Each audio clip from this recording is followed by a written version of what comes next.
I właśnie chodzi o to, żeby znaleźć sposób, jak przekonać tych niezdecydowanych, bo tych, którzy już są bardzo przesiągnięci tą propagandą,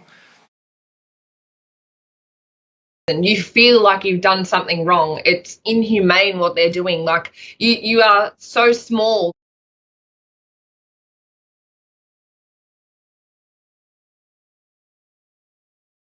It's horrible. It's a horrible feeling. You feel like you're in prison. You feel like you've done something wrong. It's inhumane what they're doing. Like you are so small. They just overpower you and you're literally nothing. It's like you do what we say or you're in trouble, we'll lock you up for longer. Yeah, they were even threatening me that if I was to do this again, we will extend your time in here. Hello and welcome to Unheard. I'm Freddie Sayers. Australia. Until recently, that country was most famous for its sunshine and relaxed attitude. Well, since the COVID pandemic hit, we've all got to know another side of Australia, with some of the longest and most stringent lockdowns and travel restrictions in the world. It's become a case study of what happens when a government will do anything to keep COVID numbers low. Their latest policy is to build special camps, COVID internment camps, to which infected and suspected infected people are moved.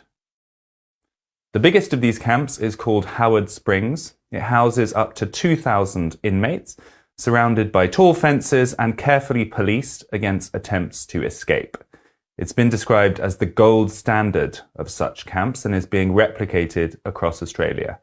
Joining us today on the line from Darwin in the Northern Territories is Hayley Hodgson.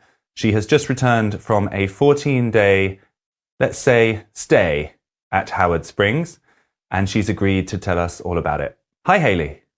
Hi, how you going? So we are really keen to just hear what's happened to you. It sounds like you've had quite an interesting last couple of weeks. Take us right back to the beginning.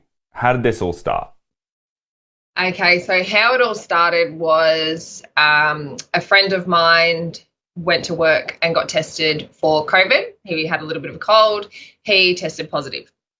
He got put into this quarantine camp. And then we went about our days as normal, and then the investigators starting to knock on our doors and stuff like that. So then what actually happened was I had investigators come. I walked out the front of... Just to interrupt you, so how did they investigate you? Were you part of a contact tracing kind of list? Or? So what they did is how they contacted me was I have a scooter and they ran my number plate, and they ran the number plate and seen the footage that I was with the person who had tested positive, and that's how they knocked on my door and knew where I lived from running my number plates. Okay. So then did they call you up or did they come straight to the house, or what happens next? Yeah, so they came straight to my house. I didn't get a call or anything. I literally walked out the front and it was two undercover investigators, and they said, "Oh, do you know so-and-so?" I said, "Yes." They said, "Have you been with them?" And I said, "Yep." I told them my whereabouts, where I'd been, everything like that. And they said, "No worries." And they said, "Had you had a COVID test done?" I said, "Yes, I had," when I hadn't, just because I was so scared of in the moment. And I've been to one of these quarantine camps before, only literally a month before this. So I know what it was like. I was just really scared. It was just a horrible position to be in. And I just lied and said, "Look, yeah, I have," when I hadn't. They said, they drove off. About 5 minutes later, they called me and they said, "We've tried to check the system and your name's nowhere. We can't find you." And I said, "Look, I've lied to you. I'm completely sorry. I'm so apologetic. I'm scared. I don't want to, this is just such a scary thing." And they said, "Yep, righto, stay there. Someone's going to come and test you." I said, "All right." So I stayed there and I just waited for someone to come and test me. No one came to test me. The next people who rocked up at my house were two other police officers. They blocked my driveway. These are actually uniformed police officers, normal police officers. Yeah. So then the police officers blocked my driveway. I walked out and I said, "What's going on? Are you guys testing me for COVID? What's happening?" They said, "No, you're getting taken away and you have no choice. You're going to Howard Springs. You either come with us now and we'll put you in the back of the divvy van, or you can have a choice to get a COVID cab. So, of course, I chose the COVID cab because they said, well, if we're to take you, we're going to hand you a $5,000 fine. So, of course, I didn't want that to happen. So I just said, look, I don't consent to this. I don't understand why I can't just self-isolate at home like a lot of other people are doing. And they just said, we've just been told from higher up where to take you, and that's all that there is. So Howard Springs is the biggest COVID camp in Australia, isn't it? It's a Correct, huge yes. network of cabins that is built to house potentially infected people. Yeah, so they are literally bringing in now hundreds of people that are of close contact or that have COVID. So it doesn't even matter if you test negative on your first test, your second or your third. They need to, because you're a close contact, you have to stay in there for 14 days, no matter what. So let's get back to this situation at your house. So these two policemen, what is the choice they give you exactly? It's come with us in this van, or you get a $5,000 fine.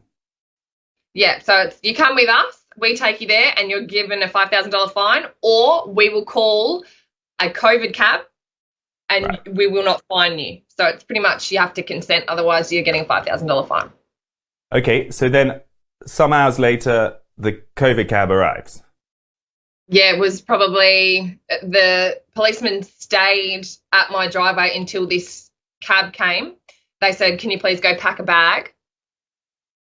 So I went and packed a bag, and whilst I was packing my bag, I had my housemates at the front speaking to them, and they said, is she able to just do a test? And once that test comes back negative, is she able to, you know, leave and come back to normal life? And these police officers said, yes, we're pretty sure that all you have to do is return a negative test and you'll be released. So that gave me, you know, that calmed me down knowing, okay, well, if I return a negative test, I can just go back home. So I got in the COVID cab and the police... I think we've got some footage that your mum took, actually, that we can play of you waving goodbye and getting into the back of a van. Have just come and she's being taken away. But look at the COVID van. Bistro, pokies and functions. How professional. Long live COVID. That is a COVID taxi, but is actually a casino bus.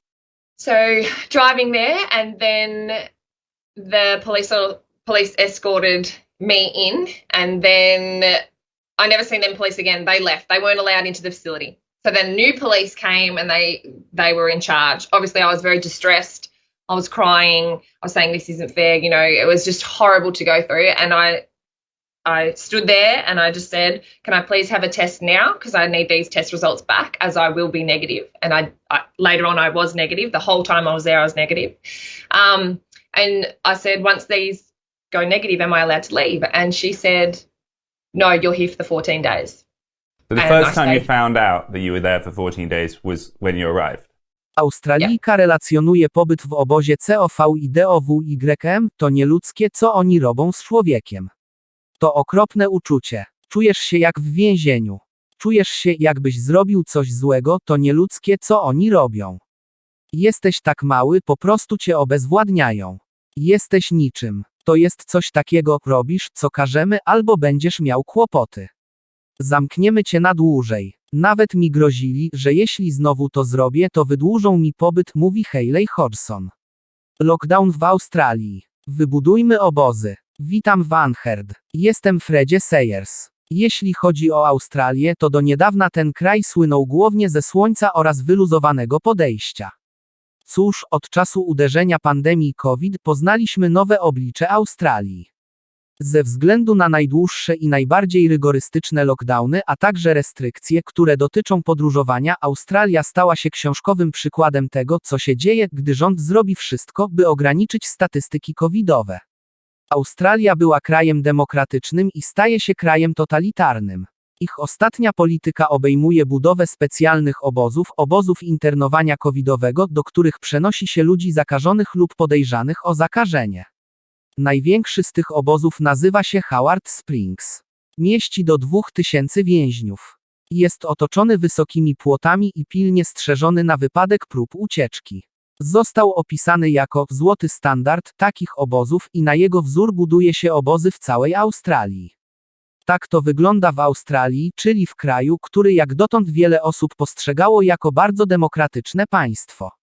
Australia dotąd kojarzyła się z wolnością i poszanowaniem praw człowieka oraz z godnością. Niestety domniemana pandemia koronawirusa sprawiła, że australijscy politycy podejmują niezrozumiałe i nielogiczne decyzje, wprowadzając kolejne lockdowny oraz zaostrzając rozmaite restrykcje. Niestety coraz częściej w wielu krajach dochodzi do takich sytuacji jak w Australii. Ludzie w wielu krajach świata nie godzą się na to i coraz częściej wychodzą na ulice, żeby zaprotestować. Tutaj film z protestu w Australii przeciwko wprowadzeniu lockdownu. URL. Czy w Polsce stanie się podobnie? Niestety władze w Polsce także nie radzą sobie z epidemią.